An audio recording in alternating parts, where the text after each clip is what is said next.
It's a special edition of Hoosier Sports Night as we're covering National Signing Day. But first, here are a couple of words from Coach Kevin Wilson about how he felt the day turned out.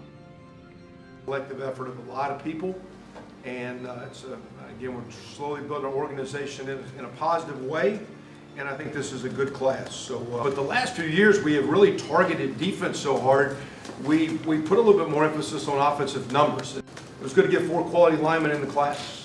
Didn't take a lot of big guys up front. That'll be a priority next year. Like a big, strong safety nickel guy, very athletic. So I want kids that play sports. I think the more competitive situations they're in, they're better. But hopefully there's so much local press that we can start getting some of that continuity, get these local guys behind it. And I think we're moving the way you want to keep moving.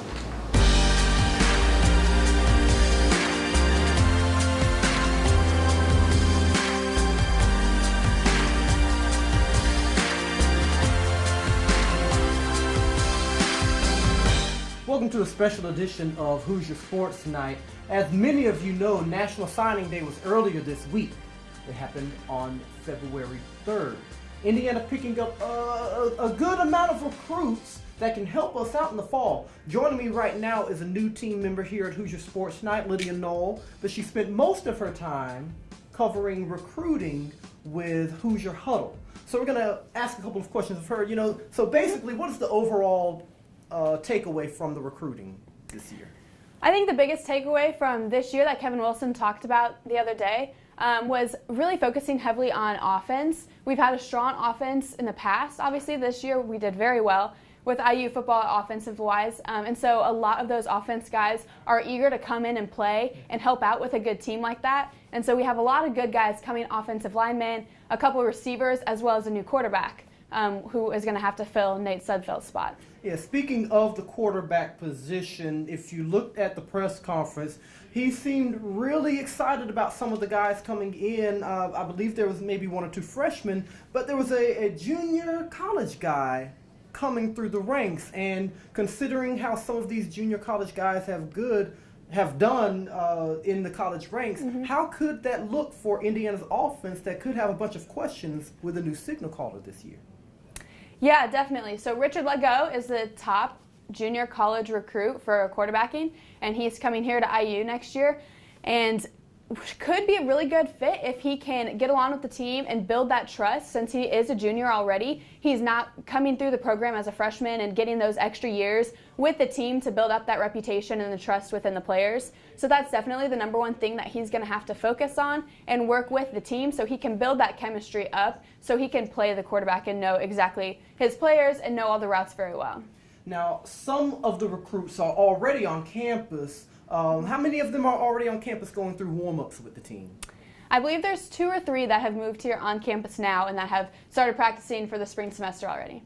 How does that sort of work out when it comes to, learning the offense and possibly even playing time in the fall? It definitely gives them a little bit of an advantage. Obviously, they're learning plays now. They're getting used to the team. They're meeting all their team members, the coaches.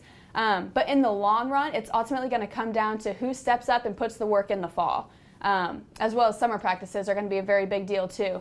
I know Kevin Wilson brings in the freshmen right at the early beginnings of June in the summer, and so that's when the rest of them will be coming down. And although they'll be a couple months behind these guys that are already here in the spring, if they can put in the work, they'll definitely be able to get playing time in the fall. Wilson actually really heavily emphasizes freshman playing time. He's played 60 true freshmen in the past 5 years. So that, looking at the numbers that we have brought in from this recruiting class, could end up to be about half of the recruiting class getting playing time as a freshman. Well, that's a pretty good amount. This class we brought in, 21 players? We brought in 21 players. So if we're averaging 12 players a year, that means more than half of these could see some playing time on the field. I also remember him saying, now that we're getting better players through the door, development, how we do our development with our players. Who are some of the names on the list that may have sort of a shorter period of development and can really make an impact if they do get on the field in the fall? Who are some of the ones that jump? So one of the bigger players is Grayson Stover. They compared him to the size of Jason Spriggs, who we know has done very well here at IU already. He's, I want to say, 6'6" and 300 pounds. already coming in as a freshman, which is a big kid. So if he can get that weight and make that weight really strong, he's going to be a huge effect on the line. The Hoosiers did bring in a good amount of in-state players, but there were also some key out-of-state players to come in. Several. A player from a good ULIS program out of Texas, a player from the two teams that met in the Georgia High School Championship, Roswell and Colquitt County. How does some of that out-of-state recruiting work? I mean, you've got a kid from Texas that can go to Texas or TCU, Baylor, some of those programs that are going up. A kid from Georgia, why do they come to Indiana instead of going to one of the SEC schools or a school in the South? Yeah, it's actually really interesting. It was one of the things that Kevin Wilson pointed out specifically was that kids in the South and specifically just anywhere out of state look to Indiana as a Big Ten school. We are a Big Ten school. They really admire this Big Ten atmosphere just as much as we would admire an SEC atmosphere. And so when they're coming here, they're not necessarily looking at the history and the reputation in the long run. They're looking at, wow, they're a Big Ten school that's on the rise and they're going to do well for me this year. And that's what really attracts them here.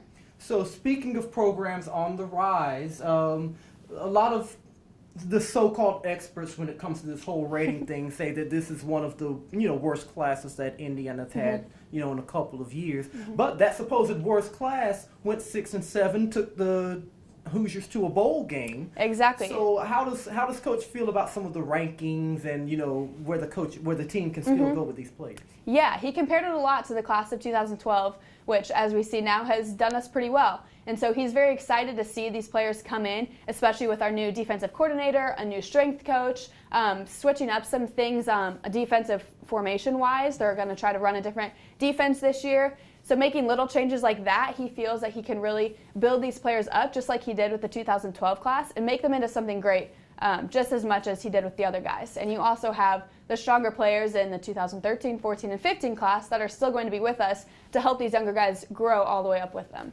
And one thing that Coach talked about also, not just getting that contract extension, but he talked a little bit about how personal his recruiting tactics are. Definitely. It was very interesting. He had a story for several of the players that he was able to specifically relate to, whether it was through his daughter Mackenzie, who happened to be the same name as one of the recruits' cars, and little weird perks like that, or a coach that he worked with who then went to a different school who really liked this player. He really intentionally tries to find a connection with each player so that way they can build that relationship and feel comfortable around him and know, like, wow, like we have this in common, or he knows someone that I know. That sort of connection makes the player really attracted to Indiana and has helped him a lot with the recruiting process. As we told you a couple of weeks ago on Hoosier Sports Night, the coach did sign a contract extension for until the 2021 season. Yep. So hopefully with some of that continuity, it's going to show some great results on the field, and we can really talk some good things about Hoosier football. Thank you so much, Lydia. Thank you. It wasn't just recruiting for National Signing Day that took headlines this week. Indiana needed a big win at Michigan. Sports Director Brandon Farkas has the highlights. The Indiana Hoosiers traveling to Ann Arbor for their first true road test of Big Ten play. The Hardball brothers there watching Tom Crean and the Hoosiers. Max Bielfeldt agreeing with some of his former teammates. The Hoosiers got off to a slow start on this one, but when they got going, they got hot. Max Bielfeldt there with the corner three-pointer. And when I say they got going and they got hot, I mean they ended the first half on a 25-0 scoring run. There you had the lane by Robert Johnson, and then you got a ton of three-pointers. The Hoosiers ending the first half, shooting 4 of 6 from beyond the three-point line. There's Yogi Ferrell doing what he does best. One more time, Nick Zeisloff there. Again, 25-0 run.